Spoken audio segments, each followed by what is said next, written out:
അങ്ങനെ മക്കളെ, Bigg Boss Malayalam season 7ന്റെ കപ്പ് അനുമോൾ ഉയർത്തിയിരിക്കുകയാണ്. അനുമോൾക്ക് സന്തോഷം കൊണ്ട് കരച്ചിൽ വരുന്നുണ്ട് കേട്ടോ. അങ്ങനെ അനുമോൾ കപ്പ് ലാലേട്ടന്റെ കയ്യിൽ നിന്നും ഏറ്റുവാങ്ങുകയാണ്.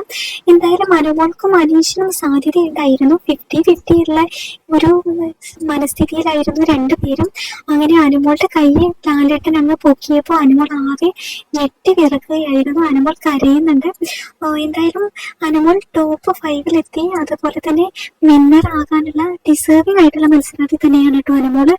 അത്രയും മത്സരാർത്ഥികൾക്കിടയിൽ പൊരുതി വിജയിച്ചതാണ് അനുമോൾ. ചുരുക്കി പറഞ്ഞാൽ ബിഗ് ബോസ് വീടിനകത്ത് നിന്നും പുറത്തു നിന്നും ഒരുപോലെ സൈബർ അറ്റാക്ക് കിട്ടിയ ഒരു മത്സരാർത്ഥി കൂടിയാണ് അനുമോൾ. അതുകൊണ്ട് തന്നെ അനുമോൾ വിജയിയായതിൽ 100% എല്ലാവരും സന്തോഷിക്കുന്നുണ്ട്. ഒരുപാട് പ്രേക്ഷകരാണ് കേട്ടോ അനുമോൾക്ക് സപ്പോർട്ടുമായിട്ട് എത്തിയിരിക്കുന്നത്. അങ്ങനെ ബിഗ് ബോസ് മലയാളം സീസൺ 7 വിന്നറായി അനുമോൾ വിജയിച്ചിരിക്കുകയാണ്.